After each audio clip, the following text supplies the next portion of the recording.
Welcome to today's Global Connections program. I'm Bill Miller. What is the United Nations International Labor Organization doing to focus upon gender equality and diversity, to promote equal pay for equal work, and also to empower women in work of the future? My guest today is going to bring us up to date on a very interesting program. My guest today is Mr. Raphael Crowe. Mr. Raphael Crowe is the Deputy Director of the International Labor Organization's Gender Equality and Diversity Branch. Mr. Crowe, welcome to today's Global Connections program. Thank you very much, Bill. I appreciate the opportunity to converse with you. Yes. I appreciate you being with me today. This is quite a major program that you're involved with. Let's get into it. Well, first of all, let me just mention the ILO, the International Labor Organization, is one of the major specialized agencies of the United Nations, one of the oldest of the UN agencies, and I think it's the third oldest. And you focus, what is the main mission of the International Labor Organization, just generally speaking? Well, the ILO covers the world of work, so we're, as you say, a specialized agency focusing on the workplace in particular, but of course the workplace these days can be anywhere, but so we talk about the world of work, and it's all about trying to promote decent work. I mean, that's the main objective of all of us, to work towards providing decent work for women and men, with equality, with freedom of association, with protection, and equal employment opportunities. So it's very much focused on decent work and the decent work agenda. Mm-hmm. As you mentioned, the world of work has certainly changed from working on an assembly line or perhaps going into an 8-to-5 type of job or something like that. It's much, much different today than it was 10, 15, 30, 40, 50 years ago. Let's talk about your branch, the Gender Equality and Diversity Branch. Yeah. What exactly is your main mission? And we'll get into some of your programs. Well, our branch is focusing particularly on gender equality, but as our name suggests, we also cover non-discrimination issues generally for workers. So the branch now covers gender equality, gender mainstreaming, promoting equality of opportunities between women and men in the world of work, but also looking at the rights of Indigenous peoples, workers, people with disabilities, workers with disabilities, and also workers facing HIV. So we've got a broad mandate where we're trying to cover those and see how the intersectionality of those comes together, so we can focus on protecting and providing support to workers that might be discriminated against. So that's primarily what we've been mandated to do, and we do that in many ways, as many UN organizations do. Mm-hmm. And you mentioned three groups that are so often overlooked. You mentioned Indigenous peoples that are so often just not on the front pages of newspapers. You also mentioned people with disabilities who have, in many cases, a lot to contribute and are, again, an overlooked group. And HIV/AIDS patients, or HIV/AIDS people, I should say, are certainly people who can make contributions. Let's focus a little bit on those three groups and talk about what you do to help them. I mentioned in the opening about equal pay for equal work, to eliminate workplace discrimination, and also to work at empowering women in the role for the work for the future. But let's talk about those three groups and some of the programs or projects you have underway for each of those. Sure. One thing I should mention about the ILO is that we are, as you say, one of the oldest. In fact, we were formed after the League of Nations. So we're coming up to our centenary in 2019. So only a few more years and we're 100 years old. But it's a normative organization. That's very important to stress that. So a lot of our inspiration for the work we do is based on international labor standards. And those standards are formed by workers, employers and governments who are part of the ILO's tripartite constituency. And those standards give us guidance and give governments guidance on laws and on practices. So if you talk about these particular workers who are facing particular disability or discrimination in the workplace, they are governed by some of our conventions. For example, equal pay for work of equal value. It's very important we talk about that, not just equal pay. Is a Convention 100, one of our older conventions. Convention 111 is on discrimination in employment and occupation. Convention 156 on workers with family responsibilities. And Convention 183 on maternity protection. These conventions kind of encapsulate certainly the gender issues that we should focus on if you think about those issues in the world of work. Then we also have recommendations covering HIV and AIDS, and we have guidance on skills training, vocational training for workers with disabilities. So these are, and we have a convention on Indigenous peoples. Convention 189. So these are the conventions that give us guidance and give governments the guidance to move forward. So that's the reason why we work on these. And the way we do it is through research, of course. We try and research contemporary issues facing these workers. We run development cooperation projects in countries, in regions. If you think about where the indigenous people might be, obviously those are the areas we might focus on in Africa or in Latin America or in Asia or in Australia, where indigenous peoples are. Of course, workers with disabilities are all over the world. So our work is very much policy oriented. We deal with coming up with good practices and sharing those good practices. And then we have development cooperation where we actually get into the grassroots at the country level to help those workers based on the laws and norms and based on the conditions in that country. Very important to say that we have global views, global policies, but then you have to apply them at the country level. That's where the rubber hits the road, so to speak. And that's where we have colleagues in the field. We have field officers and even gender specialists in many of the regions to do that. And of course, the International Labor Organization is a very unique entity in that you have a tripartite arrangement. You have three legs to the stool, so to speak. You have governments involved, you have the laborers involved, but you also have the businesses involved, the employers. So you bring all the players together to work up these conventions and to develop your programs and projects. Is that correct? Absolutely, and I think that's very important to stress that from its foundation we've been a tripartite organisation, as we call it, bringing together the private sector, the employers' organisations, the workers, the trade unions and their organisations, and the workers' organisations and trade unions, as well as governments. So in that sense, when you come up with policies, you're coming up with a policy that's actually debated and discussed in that atmosphere. It's not just governments coming up with an idea and then civil society or independent organisations of employers or workers trying to change that. It's done together so that the outcome is much more robust and you have a much more acceptance and consensus when it's applied at the country level. So conventions are decided, for example, at the International Labour Conference, which is like our parliament. So that brings the tripartite bodies together, as well as, of course, NGOs and others to observe.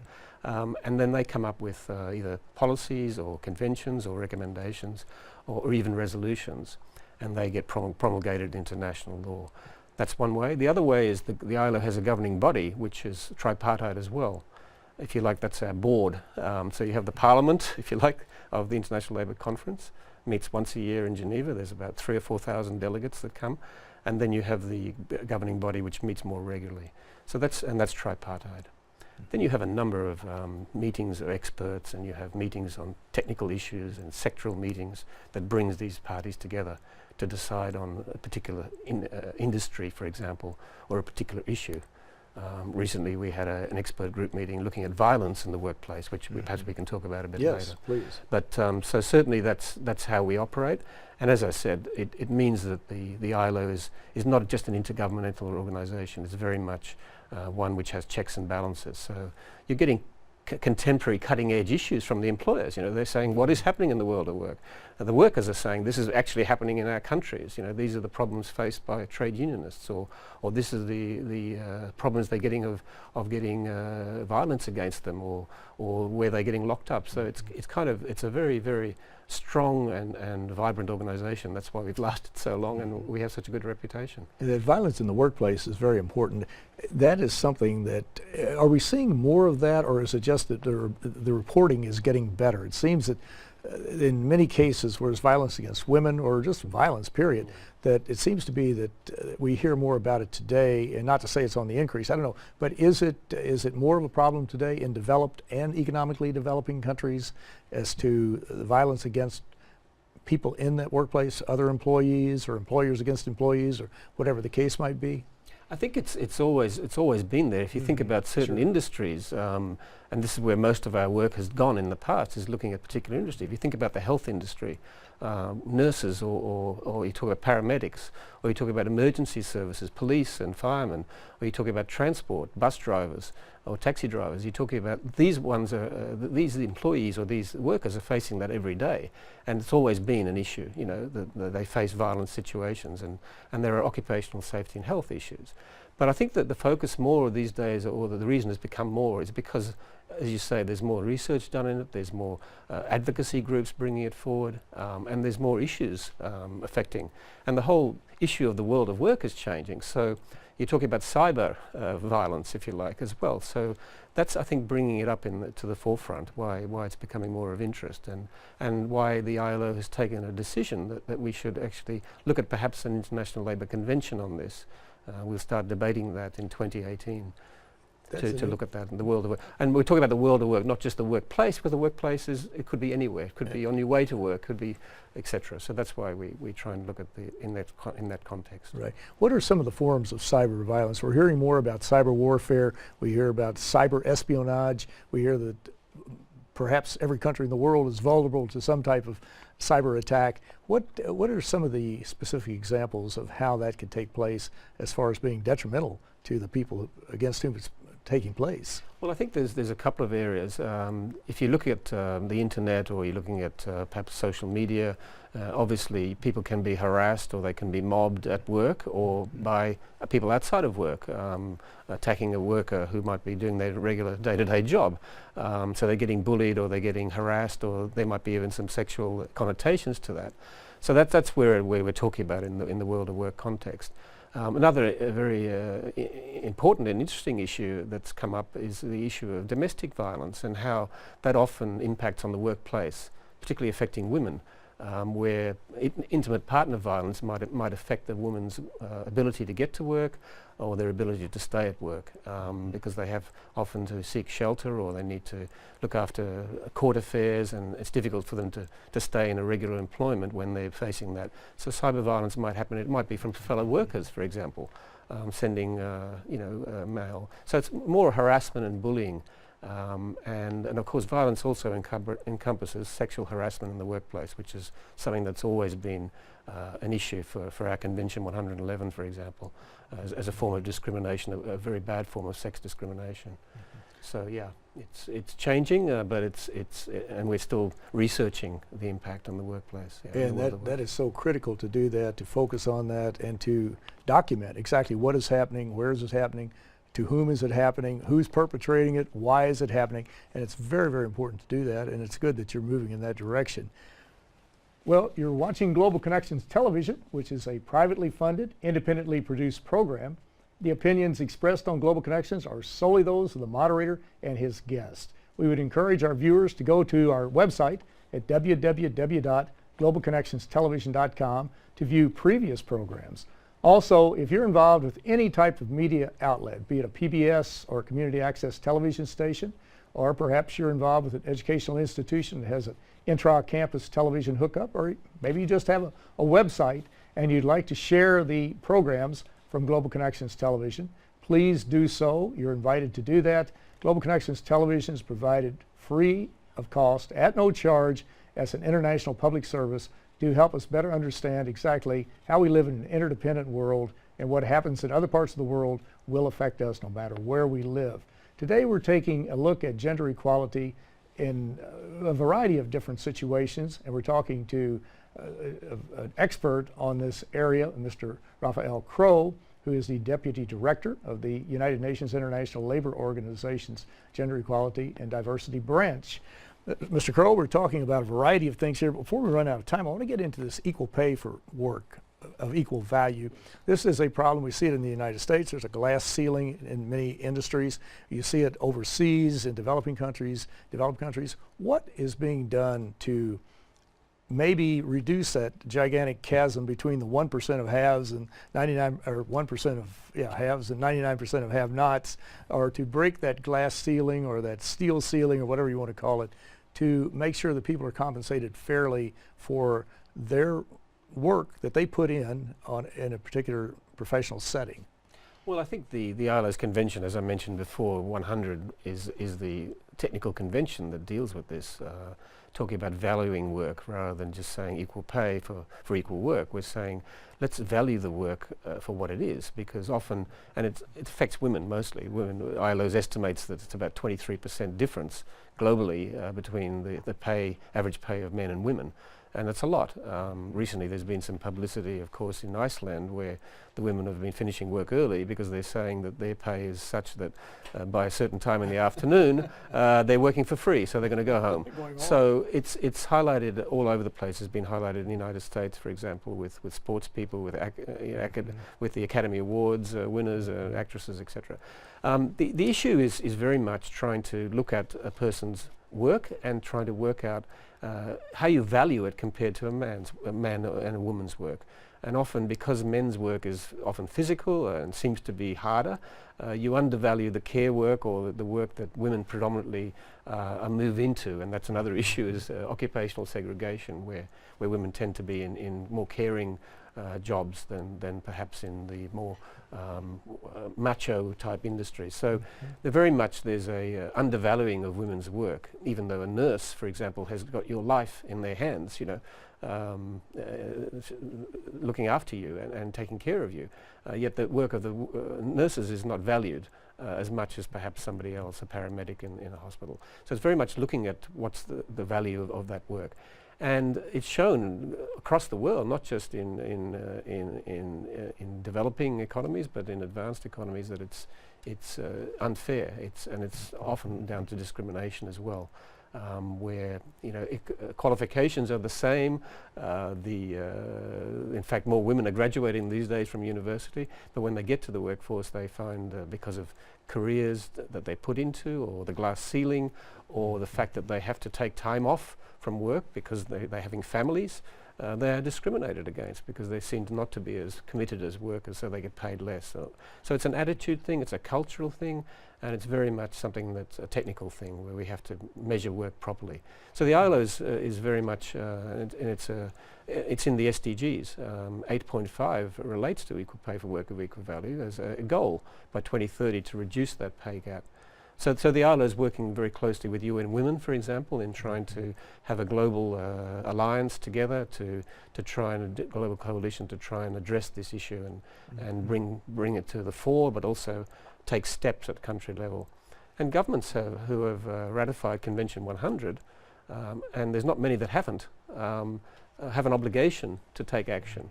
To support workers, to support employers in bringing down that gap, not just in the public sector but in the private sector.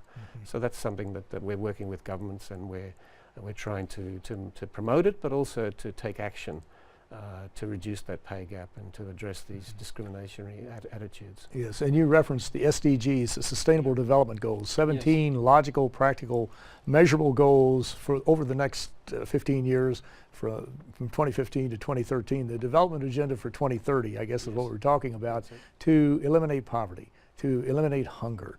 Goal number 5 is to promote gender equality amongst women and everyone.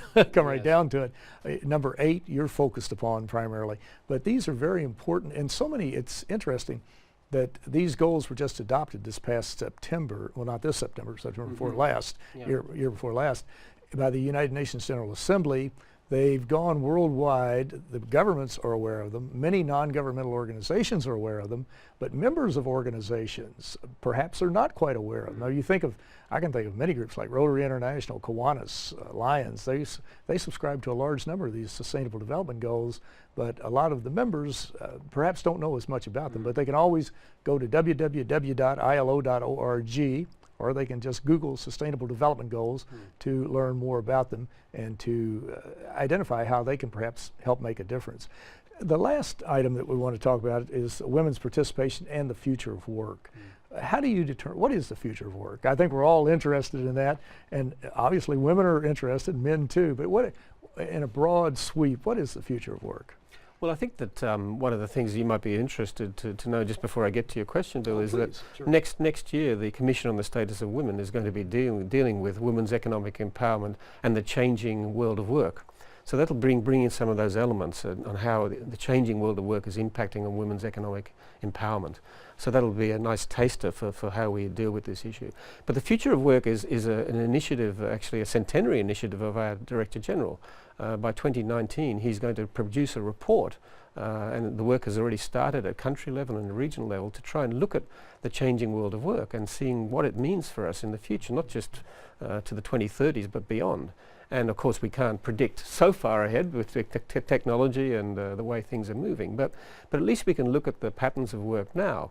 And we're seeing, of course, that there's a lot more uncertainty, there's a lot more unemployment, of course, there is a lot more freedom, but that brings some problems. There's a lot more freedom to work from home. The traditional workplace is changing. It's not necessarily you go to work every day. People are working from home, people are getting work on apps. How does that impact on the world of work? How does that impact on governments and regulations?